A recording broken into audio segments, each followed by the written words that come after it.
So I started learning that way, and he's big with the ball, like stability ball training. It's called a Swiss ball.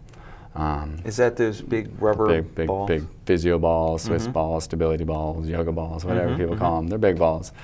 So I started learning that style of training, and I actually started training at that little gym. And then I moved from that gym. I went to 24 Hour Fitness in Northern California, and then I went to there, and I just drowned myself in training. I really started, I literally started training, between 40 and 50 sessions a week. When I'd come in at 5 in the morning, I'd leave at 7 p.m. and I'd have 15 clients back to back, and I'd just train. So I really just engulfed myself into that, and I was coming out of, no license and out of jail, and now I had a career and I was making money, and I met a special someone at that time, and then, my career started growing really big, and I think it was 2001. I was a #1 trainer in Northern California out of like 800 different trainers, and really producing tons of, the gross is kind of what they judge that by, but I was grossing, $20,000 a month in personal training. But from there I got to the point where they're like, we want you to promote you to a manager position where you can train trainers to be like you. And at the moment, my manager that I had currently was a stress case, and I was like, there's no way I'm going to do his job, that guy's pulling his hair out.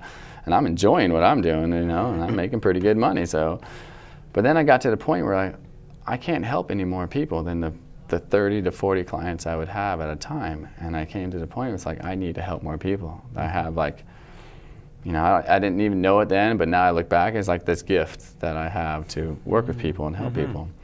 And so I finally took that promotion, and then I went to my first club, and they gave me a club that was falling on its face, and the training department was just in shambles. And I went into that little club, and what they would call a ghetto, low-income kind of area, and I turned it upside down in about 2-3 months, and we were one of the #1 grossers, and we had training, and everything was great, and I was getting paid, and I was commuting 2 hours one way, and it wasn't very fun.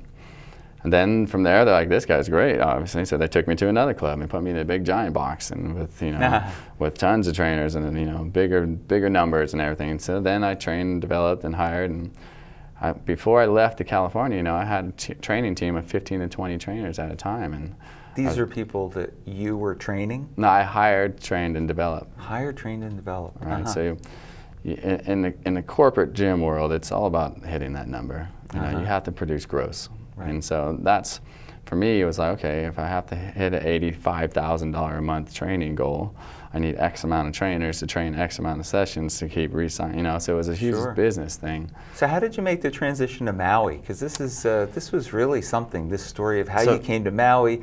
You're married. I mean, this is a real turnaround story. I mean, 10 years ago, DUIs, jail.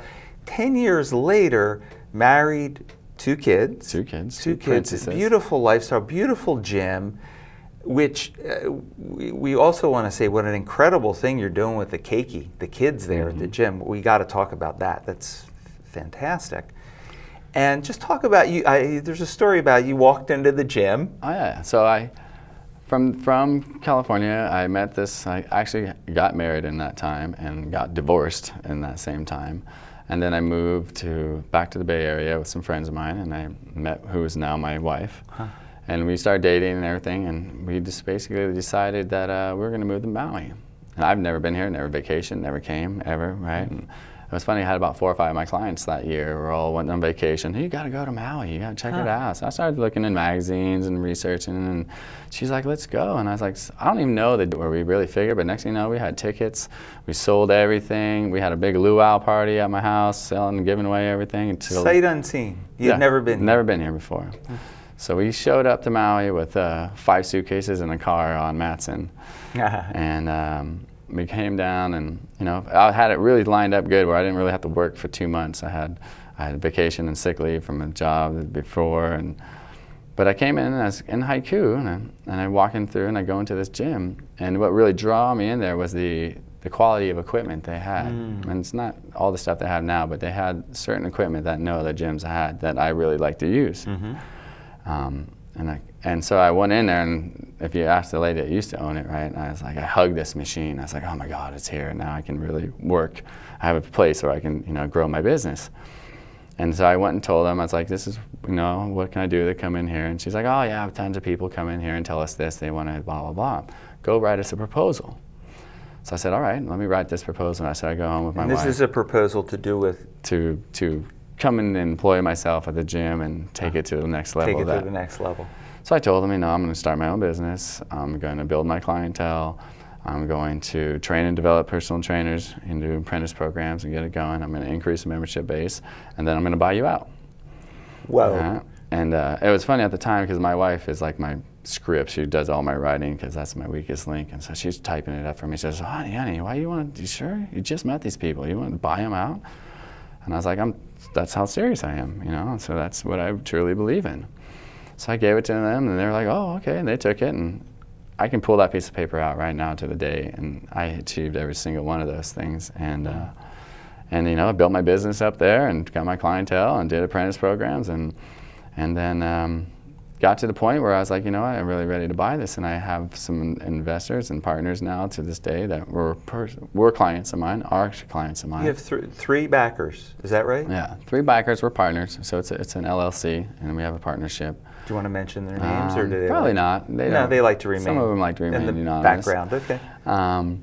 But you know, I approached them. I said, "This is my dream. This is what I do. This is my business plan. I need some investors to buy this place." And right now, and when we got involved, it was like, okay, we had this number. We're going to approach it, and then the market, the economy fell down, and got almost more in our favor towards the end. And then we approached them. We bought them out, and then the plan that I wanted to, you know, drive the memberships up, create a bigger, nicer gym for everybody, get a daycare, you know, we call it our Keiki Fit Zone. But, you know, from that day, we purchased 290 members from the previous owners, and a lot smaller space than we have now.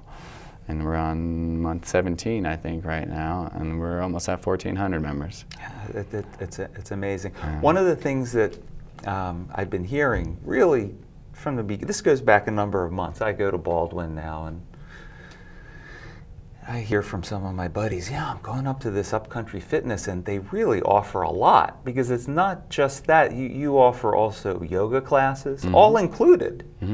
So talk about some of the other things you're offering that are just part of what you get when you go there. For me, I'm trying to create an environment where people can come and get everything they need in one spot. You know, I hate to say it that way, but I almost want to call it kind of like the Costco, right, of health and fitness. Really. Well, I like Costco. Right? Costco's a great company, and we all depend on them. But, you know, for us, is you can come to my gym, and for your 1 monthly membership, we have unlimited classes. We got yoga every single day. We got all kinds of strength and core and dance. And those are free, you know, and especially in this economy and environment, you know, the $15 yoga classes, you know, it's a little ridiculous. You can't go take 3 classes a week anymore and afford that. Yeah. Not all of us. Yes. You know. Most of us. Most of us. And so for me, it was like, you know, let's provide a place where people can come do that, and then not only can do that, they can go work out, and not going to do that, they can get a massage, and not from there. You know, we have power plates, and now we have daycare, and we just create, you know, nutrition and all these different things that we offer. And so my goal is to really have that one-stop body shop kind of concept, you know, where I can go take care of all my health and fitness needs in one area and pay just a simple, you know, once a month, you know, fee. Flat fee. And also, I want to come back to this Keiki Zone, because this is phenomenal. So if somebody has kids, they can come and go work out, and the kids can go in the Keiki Zone. And we call it Keiki Fit Zone. Keiki Fit Zone, and it's fantastic. I mean, it's just full of, well, describe it. Well, as best as you can. The Keiki Fit Zone, for me, it's like, I've always wanted to build an indoor playground, right? Because especially in Haiku, in Maui alone, it rains. Yeah. It rains a lot. So once it rains, what are you going to do? Now that I have a 3-year-old and a 1-year-old, I'm new daddy, and I understand the concept of parents. And so it was to, and I started researching about a year and a half ago these playgrounds that are called soft play and orchid play structures. They're big tubes and tunnels and ball pits and all those things. And as I got into it, I was looking at the price tags on these things, and I was like, whoa, like a little small kind one was like $50,000. And I was like, I guess that's going to be a while before I really get that concept. Maybe I'll just get a room and put some slides and some toys in there or something. Yeah.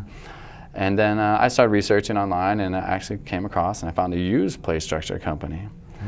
And I found this insane deal from the East Coast. And so we purchased that, we shipped it out here, we custom built it to fit into our facility, which has really high ceilings. Right. And so we took advantage of our vertical cubic footage versus our square footage.